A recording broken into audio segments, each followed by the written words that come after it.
नजर सब पर। नमस्कार, मैं हूं दीप्ति शर्मा और आप सभी का स्वागत करती हूं थर्ड आई न्यूज नेटवर्क में। आइए सीधे रुख करते हैं अभी तक की 10 बड़ी खबरों पर।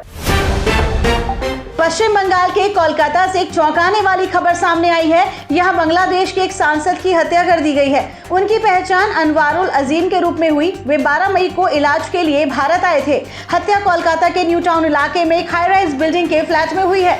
इस फ्लैट से खून के काफी धब्बे भी मिले हैं। हालांकि अभी तक शव बरामद नहीं हुआ है। पुलिस शव को ढूंढने में जुटी है। इस मामले में बांग्लादेश में 2 लोगों को हिरासत में लिया गया है। आशंका जताई जा रही है कि ये 2 लोग हत्या करके बांग्लादेश भाग गए।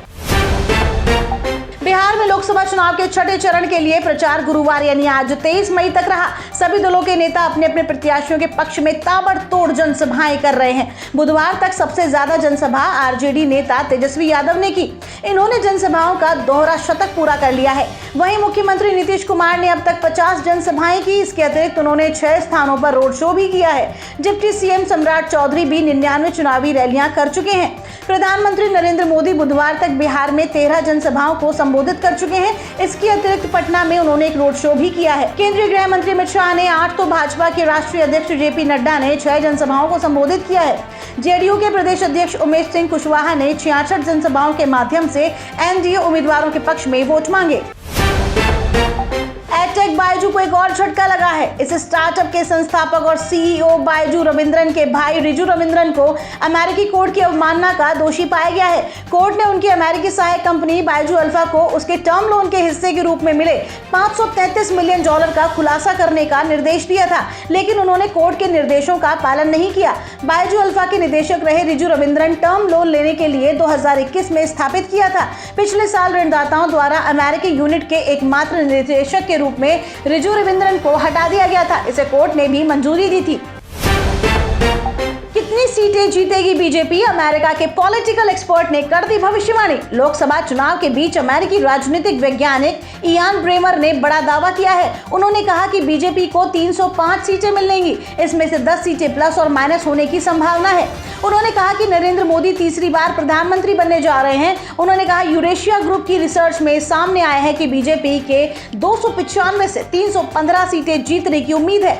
वहीं लोकसभा चुनाव को लेकर 5 चरण होने के बाद प्रधानमंत्री नरेंद्र मोदी और केंद्रीय गृह मंत्री अमित शाह सहित अन्य नेता भी बहुमत मिलने का दावा कर चुके हैं। दूसरी ओर विपक्षी गठबंधन इंडिया में शामिल कांग्रेस के अध्यक्ष मल्लिकार्जुन खड़गे समेत अन्य नेता कह रहे हैं कि बीजेपी को लोग नकार चुके हैं। तुर्की से लेकर कंबोडिया तक फिरौती के लिए भारतीयों का अपहरण कर रहे हैं पाकिस्तानी।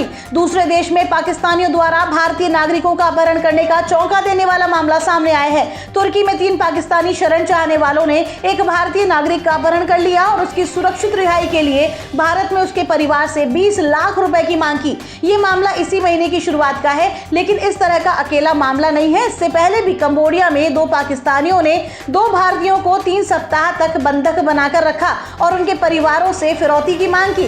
तुर्की और कंबोडिया में फिरौती के लिए अपहरण के दोनों मामलों को शामिल पाकिस्तानियों को गिरफ्तार कर लिया गया है। दिल्ली के नॉर्थ ब्लॉक को बम से उड़ाने की धमकी भरी कॉल आई है, जिसके बाद सारी सुरक्षा एजेंसियां अलर्ट मोड पर आ गई हैं।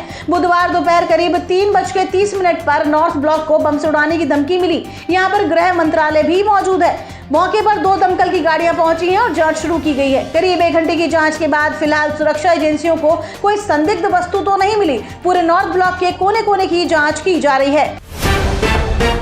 वहीं राजस्थान के दौसा से खबर आ रही है कि शादी समारोह में फूड पॉइजनिंग से 107 लोग बीमार हो गए हैं। बताया जा रहा है कि क्षेत्र के बिलोना गांव में बुधवार की रात भात के कार्यक्रम के दौरान इन लोगों ने मिश्री मावा खाया था और कुछ देर बाद पेट दर्द, उल्टी, दस्त की शिकायत होने लगी। बिलोना के सामुदायिक स्वास्थ्य केंद्र पर एक-एक करके फूड पॉइजनिंग के शिकार लोगों को भर्ती कराया गया है।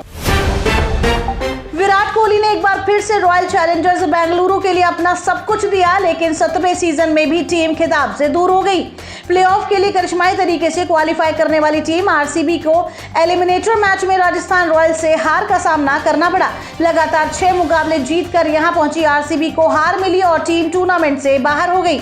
इस हार से पहले विराट कोहली काफी ज्यादा निराश दिखे। उन्होंने पहले तो खिलाड़ियों से हाथ मिलाया, कुछ को गले लगाया, लेकिन फिर उन्होंने स्टंप्स के बेल्स गिरा दिए। अक्सर ऐसा देखा नहीं जाता है कि विराट कोहली हार से इतने निराश नजर आए, लेकिन आईपीएल 2024 से एलिमिनेट होने के बाद खुद के इमोशंस पर काबू नहीं रख सके। उतनी जल्दी गर्मी से कोई राहत नहीं। हीट वेव के साथ बढ़ता रहेगा तापमान, चिलचिलाती धूप, चुभने वाली सूरज की किरणें और गर्म हवाएं दिल्ली वालों को सता रही हैं। फिलहाल इनमें कमी के कोई आसार नजर नहीं आ रहे हैं। हालांकि दिल्ली में सुबह शाम हवाओं ने चढ़ते पारे को जरा थाम रखा है, लेकिन अगले कुछ दिनों में प्रचंड गर्मी की संभावना जताई गई है। मौसम विभाग के पूर्वानुमान के मुताबिक दिल्ली में मुख्य रूप से आसमान साफ रहने वाला है और कभी-कभी तेज सतही हवाओं के साथ लू की स्थिति बनी रहेगी। कल की 2098 एडी में प्रभास के लुक से हटा पर्दा, भूजी कार से मारी धांसू एंट्री। इसकी सबसे बड़ी फिल्म कल की 2098 एडी का इंतजार हर किसी को बेसब्री से हो रहा है। साल 2024 में ये इकलौती फिल्म है जिसका बजट काफी हाई है और ये प्रोडक्शन के मामले में भी काफी पैसा खर्च करने वाली है। ऑडियंस के आगे एक एक करके सेलेब्स का लुक रिवील किया गया और अब हैदराबाद में ग्रैंड इवेंट करके प्रभास का फिल्म से लुक रिवील किया गया है।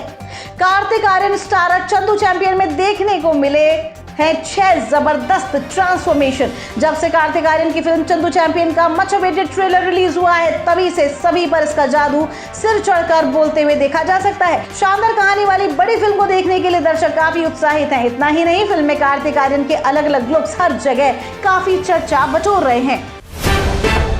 तो ये थी अभी तक की 10 बड़ी खबरें। देश विदेश की ताजा तरीन खबरों के लिए जुड़े रहिए थर्ड आई न्यूज नेटवर्क के साथ। नजर सब पर।